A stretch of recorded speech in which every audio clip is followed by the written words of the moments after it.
दोस्तों, क्या आपने कभी सोचा है कि ईश्वर ने हम सबको एक जैसा सूरज दिया, एक जैसी हवा दी और एक ही मिट्टी से बनाया, फिर भी कोई इंसान फर्श पे रह जाता है और कोई अर्श को छू लेता है, क्योंकि फ़र्क हाथों की लकीरों में नहीं, दिमाग की सोच में होता है। दुनिया में दो तरह के लोग होते हैं, एक वो जो वक्त को काटते हैं और दूसरे जो वक्त को जीतते हैं। अगर आप अपनी ज़िंदगी को एक नए मुकाम पर ले जाना चाहते हैं तो यह कहानी ध्यान से सुनिएगा।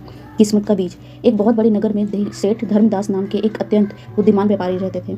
उनके 4 बेटे थे, अजय, विनय, संजय और विजय।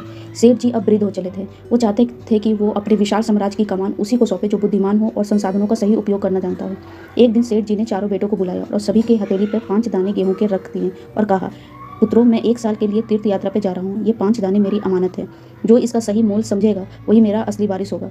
1 साल बाद जब सेठ जी लौटे तो उन्होंने चारों को सभा में बुलाया। सबसे बड़ा बेटा अजय, उसने अभिमान से कहा, पिताजी, मैंने वो दाने खिड़की से बाहर फेंक दिए थे। भला उन 5 तुच्छ दानों की क्या रक्षा करता मैं। ये लीजिए, भंडार से ताजे 5 दाने लाया हूँ। सेठ जी समझ गए अजय अफसरों को कचरा समझता है। दूसरा बेटा विनय, वह हाथ जोड़कर बोला, पिताजी, वो तो आपकी अमानत है। मैं उन्हें प्रसाद समझ के उसी दिन खा लिया। सेठ जी जान गए कि विनय वह इंसान है जो भविष्य की चिंता किए बिना केवल आज के मजे में जीता है। तीसरा बेटा संजय, उसने गर्व से एक चांदी की डिब्बी निकाली और बोला, पिताजी देखिए, मैंने आपके दानों को रेशमी कपड़े में लपेटकर तिजोरी में सुरक्षित रखा था। जैसे ही डिब्बी खुली, अंदर दाने सड़ चुके थे। सेठ जी जान गए कि संजय वह इंसान है जो बदलाव से डरता है और संपत्ति को बढ़ा नहीं पाएगा। सबसे छोटा बेटा विजय, विजय ने पिताजी के पैर छुए और बोला, पिताजी, वो 5 दाने यहाँ नहीं हैं।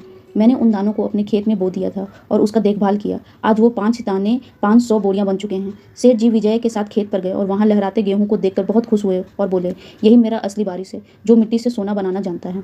परमात्मा ने हम सबको एक जैसा जीवन और 24 घंटे के रूम में वही 5 दाने दिए हैं। आप खुद से पूछिए, क्या आप अजय की तरह उसे फेंक रहे हैं, विनय की तरह खाकर खत्म कर रहे हैं, संजय की तरह डर में छुपा रहे हैं, या फिर विजय की तरह मेहनत की मिट्टी में बोकर सफलता की फसल काट रहे हैं।